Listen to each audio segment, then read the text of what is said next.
Hello. Today I want to talk about non-duality and the illusion of progress. A lot of people are very attached to this idea of progress, but enlightenment, awakening is something that happens of its own. It's almost a grace. Several teachers call it a grace. It is not something that's willed. It's not something that is achieved or brought about personally. Now, a good metaphor or a good analogy, I guess, would be like falling asleep. There's nothing that we do that causes us to fall asleep. We don't will ourselves to sleep. Sleep happens to us. We fall asleep by letting it happen. Now, I've experienced this, I'm sure many of you have, where if the next day there's something very important you need to do, you need to get to sleep, you need to get your rest, and so you lay down and you're trying to fall asleep. And it's the effort of trying to fall asleep you find is you can't fall asleep. It's that effort that's keeping you up, whether you know it or not. But as you're trying to fall asleep, you just find you can't do it.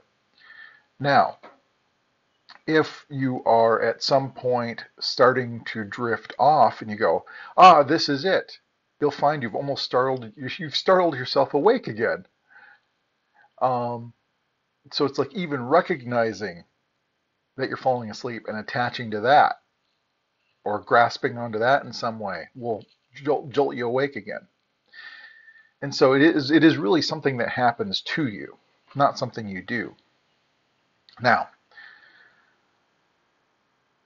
when we talk about spiritual practices and all these different things you can do, they set up conducive environments, perhaps. Think about when you go to bed.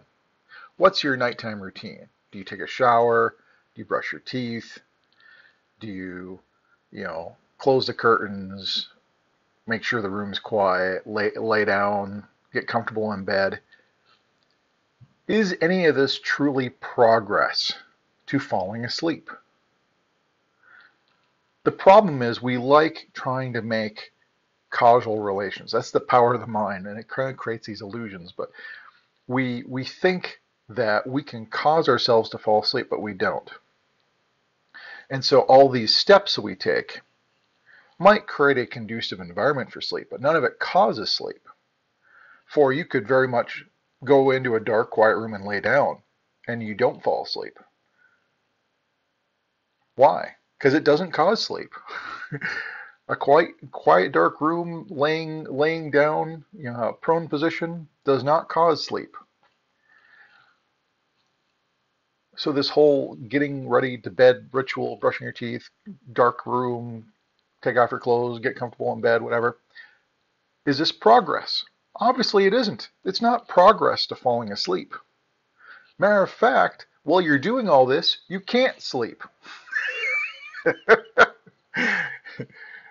And this is where the illusion of progress comes in, is, yes, in my own spiritual, quest of 13 odd years, I meditated, I overcame various fears, I broke down I attempted to break down the ego.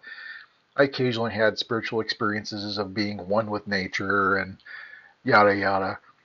And I have people asking me all the time, well, isn't this progress? And they're stunned when I say, no, it isn't. None of this was progress. None of this was saying I'm any closer to awakening. And they don't understand it. That's because in this, it's like when you're trying to fall asleep. Was brushing my teeth getting me any closer to falling asleep? No. Was laying down getting me any closer to falling asleep? No. Do you have to lay down in order to fall asleep? Obviously not. I've gone to sleep sitting up on buses, planes, cars. I'm sure you have too. You don't have to be laying down to fall asleep. Does it have to be dark and quiet for you to fall asleep? No. I've fallen asleep in the middle of the day. Taking a nap, didn't even bother closing the curtains. I fell asleep laying in the sun. It just felt so comfy. I fell asleep in the bright sun. And so no, darkness doesn't cause sleep. Laying down doesn't cause sleep. Quiet doesn't cause sleep. None of this causes sleep. And yet, it may, in certain circumstances, make sleep more conducive. And that's the wonder and mystery of enlightenment and awakening, is we keep looking for a way to cause it. We can't. It happens to us, like falling asleep. We can't cause it. The more we try, the more we keep ourselves awake. And awakening and enlightenment, the more we try to awaken, the more we're keeping ourselves asleep, so to speak. And so don't get caught up in this illusion of progress. There is no progress. Either you're awake or you're not yet. There's no middle ground of I'm almost there. So, but thank you much.